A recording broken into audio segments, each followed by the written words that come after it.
好多人問我，佢話其實重金屬積在身體入邊嘅時候，嚟自空氣、食物、飲品，我哋避免唔到㗎，即係個個都有機會會接觸重金屬㗎啦。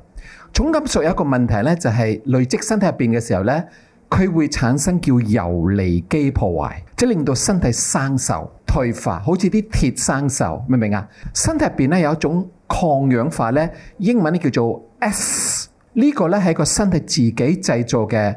天然嘅對抗